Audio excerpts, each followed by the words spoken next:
At maligayang pagdating po sa pandaigdigang dambana ng Berhen ng Kapayapaan at Mabuting Paglalakbay at ating ina at ang Berhen ng Antipolo. Nawa po'y patuloy dumaloy ang biya at pagpapala nating Panginoon at suklian ng Panginoong Diyos ang inyong mga sakripisyo para sa pagparito at dinggin ang inyong mga kahilingan at mga panalangin. Mga kapatid, marahil po tayo po'y nakarinig ng mga romantic at sweet na mga words like, I love you more than anything. Siguro po yung iyong asawa, yung girlfriend o boyfriend ay nagsabi nito sa atin. O minsan sabihin din po, stealing your heart is a perfect crime. Napaka-sweet minsan, minsan napaka-OA din. Minsan sa Tagalog sabihin, ibibigay ko yung buwan dahil lang sa pag-ibig ko sa iyo. Ito po'y mga salita ng pag-ibig para sa ating kapwa o sa ating mga minamahal. At ito ba ay sukatan ng tapat at malalim na pagmamahal? What is love? What is true love? Sabi ni isang parokyano ko dati, Father, na-inlove ka po ba? Isa ka pong pari, wala kang asawa. Paano mong magsasabi, what is love? What is true love? Ay wala kang asawa, Father. Sa ating Ebanghelyo po ngayon ay tinanong ng Panginoon ng makaitlong beses si Pedro ng kanyang pagmamahal, pag-ibig at katapatan. Iniibig mo ba ako, Pedro? Bakit 3 beses tinanong ng ating Panginoon? Ito ba'y panigurado lamang? Ito po ay unang pag-uusap ng ating Panginoon at ni Pedro pagkatapos po siya na muling mabuhay. At sa kanilang pag-uusap, hindi po nanunumbat ang Panginoon. Katulad ng sinabi, Pedro, wala kang isang salita. Matapos mong sabihin, hindi mo ako iwanan, ibibigay mo yung sarili, natakot ka at itinatwa mo ako makatlong beses. Ating pong alalahanin, bago po mamatay ating Panginoong Diyos, ang Panginoong Jesucristo, siya po hinuli. At nung tinanong po ng mga tao si Pedro kung kasama niya ang Panginoon, ay itinatwa po niya. Hindi niya kilala ang Panginoong Diyos. Marahil po'y takot si Pedro na siya din po'y hulihin. Kaya po'y itinatwa niyang Panginoon. Kaya dito po, hindi nanumbat ang ating Panginoon sa kasalanan o pagkukulang ni Pedro. Bagkus binigyan ng pagkakataon si Pedro na muling sariwain ang kanyang katapatan at pagmamahal sa kanya.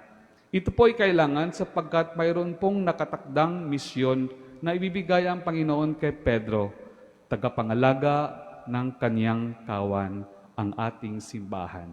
Dahil dito, si Pedro po ay ginawang unang Santo Papa, the first Pope of our Church. Mga kapatid, ganun pong ating Panginoong Jesucristo, ganun pong ating Panginoong Diyos. Hindi po siya nanunumbat sa mga kasalanan at pagkukulang nating ginagawa. Bagkus araw-araw tayo ay binibigyan ng pagkakataon na maipahayag muli ang ating mga pagmamahal at katapatan sa ating Panginoong Diyos. Never po siya nagsasabi sa banal na misa, nagkasala ka, gagawin mo na mamaya o bukas. Subalit tuwing tayo po'y nagsisimba, hinayaan ng ating Panginoong Diyos na ipahayag muli, sariwain natin ang ating pag-ibig at pagmamahal sa ating Panginoong Diyos. At paano po natin na ipapakita ang pagmamahal natin sa Panginoong Diyos? Na ipapakita natin ito sa sarili, sa pagbibigay ng ating sarili o sakripisyo. At naipakita po ito ni San Pedro sa kanyang pagmamahal at katapatan sa Panginoong Diyos nang usigin po ang ating simbahan doon sa Roma. Ipinakita niya ang kanyang pag-ibig at katapatan. Hindi niya iniwanan ang kanyang tupa. Ang tupa nating Panginoong Diyos na ipinangalaga pala sa Kanya. Hindi po niya iniwanan bagkus hinarap ang pag-uusig at siya po'y namatay doon po sa Vatican Hill, Rome, Italy. Mga kapatid, ang tanong ng Panginoon kay Pedro ay tanong din po sa atin araw-araw. Mahal ba natin ang Panginoon? Iniibig ba natin ang Panginoon? At paano natin maipapakita ang pagmamahal? Sometimes, words are useless, but sometimes, actions speaks louder than words. Minsan, ang pagmamahal ay naipapakita natin sa ating presensya. Basic lamang po. Going back to basic, paano natin maipahayag ang pagmamahal sa ating Panginoong Diyos? Presence. Sa ating pagsisimba, sa ating mga debosyon, sa ating pagpunta sa banal na sakramento, ipinapakita natin ang ating pagmamahal sa Kanya. To say, I love you is not enough. But also to say, I am here with you is better. Sometimes may nagsasabi po, a true Catholic is always there with the Lord. Just as a true fan of a singer is not only a collector of the songs, but tries his best to be present in every concerts. Ang totoo pong Katoliko ay palaging nandyan sa ating Panginoong Diyos. Gaya din po ng isang fan, ng isang singer, lahat po ng concert pupuntahan. Ay hindi lang po tayo fan ng ating Panginoong Diyos. Tayo po ay followers. We are Christians. And we bear in ourselves the name Christians. Hindi lang po tayo fans ng ating Panginoong Diyos.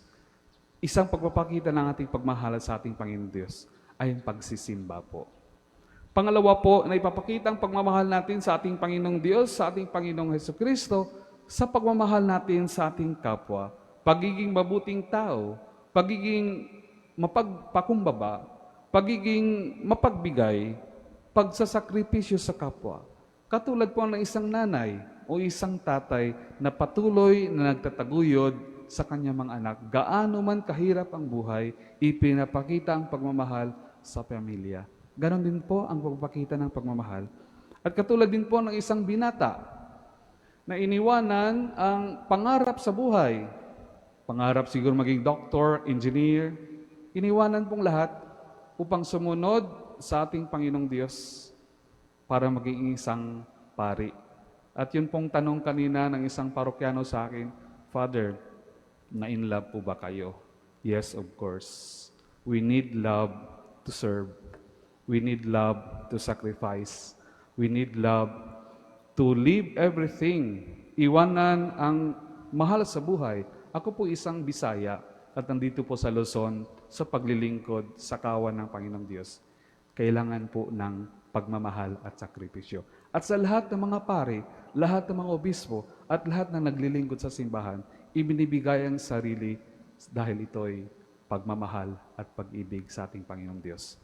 Kaya po mga kapatid, nawa po sa banal na misang ito, hilingin natin ang gabay ng banal na Espiritu Santo upang bigyan tayo ng lakas na maging tapat sa ating pagmamahal sa ating Panginoong Diyos. At sa tulong po ng ating ina, ang Birhen ng Kapayapaan na mabuting paglalakbay, tulungan po tayo upang mas makalapit po tayo sa landas ng ating Panginoong Diyos, sa landas ng kabanalan, patungo sa buhay na walang hanggan. Amen.